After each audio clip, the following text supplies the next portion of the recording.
Hi hello friends, இன்றைக்கி என்ன சமையல் பார்த்தீங்கன்னா எண்ணெய் கத்திரிக்காய் குழம்பு தான் வைக்க போகிறோம். அதுக்கு கத்திரிக்காயை நீள் வாக்கில் கட் பண்ணிக்கலாம். நான் இன்றைக்கி 2 பேர் சாப்பிட்ற அளவுக்கு செய்ய போகிறேன்.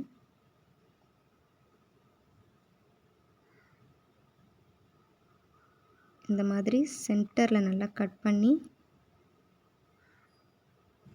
அதை ரெடி பண்ணிக்கலாம்.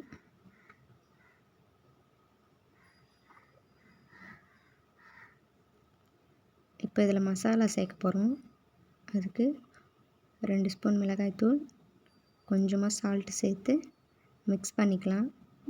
மிக்ஸ் பண்ணிவிட்டு கத்திரிக்காய்க்குள்ளே இதெல்லாம் ஃபில் பண்ணிடணும். அப்போ தான் நம்மளுக்கு அந்த கத்திரிக்காயில் நல்லா மசாலா இறங்கியிருக்கும். இந்த மாதிரி ஃபில் பண்ணி கத்திரிக்காய் ஆயிலில் ஃப்ரை பண்ணும்போது இன்னும் டேஸ்ட் அதிகமாகவும் இருக்கும்.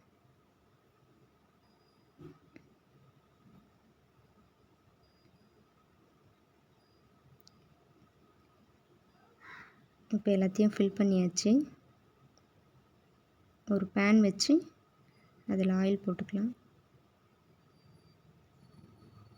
இப்போ நம்ம மசாலா போட்டு வச்சுருக்க கத்திரிக்காயெலாம் ஆட் பண்ணிக்கலாம்.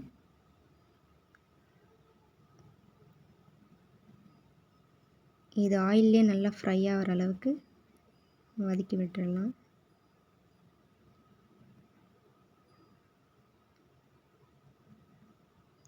ஹை ஃப்ளேமில் வைக்காமல் லோ ஃப்ளேமில் வச்சு ஃப்ரை பண்ணிக்கலாம்.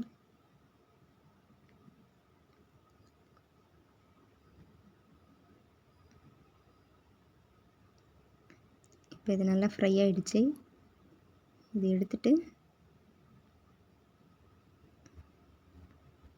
அதே பேனில் 2 ஸ்பூன் தனியா, கொஞ்சமாக தேங்காய் துருவல், இதை நல்லா ஃப்ரை பண்ணி வச்சுக்கலாம். ஃப்ரை பண்ணி ஆற வச்சிடுங்க. இப்போ ஒரு கடாய் வச்சு அதில் எண்ணெய் ஊற்றி, பாப்பாவுக்கு அப்பளம்னா பிடிக்கும், அதனால் இதில் நான் அப்பளம் பொரிச்சுக்கிறேன்.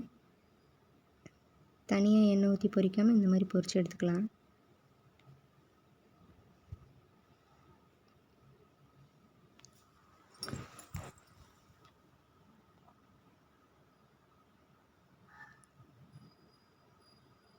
ஒரு ஸ்பூன் கடுகு,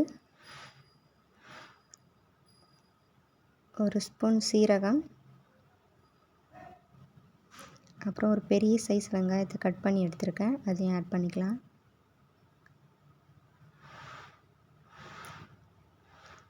கருவேப்பிலை, கொத்தமல்லி ஆட் பண்ணிக்கலாம்.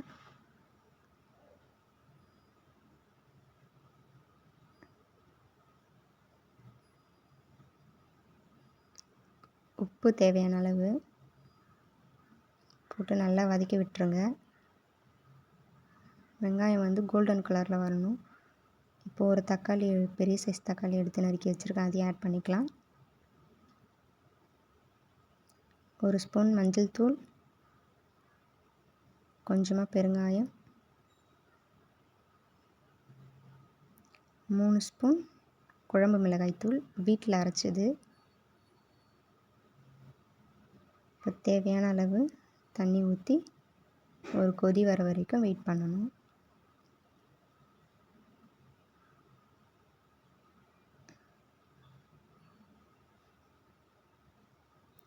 இப்போ குழம்பு நல்லா கொதிச்சிடுச்சு.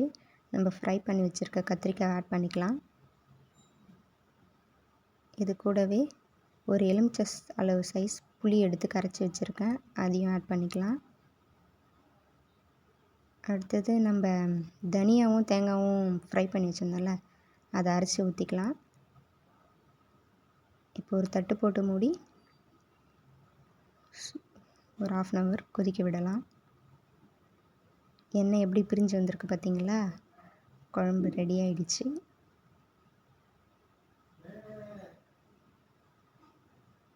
இப்போ நம்ம சர்வ் பண்ணிடலாம்.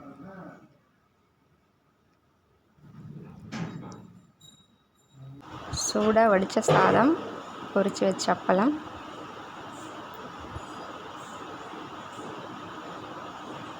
நல்ல சூப்பரான எண்ணெய் கத்திரிக்காய் குழம்பு.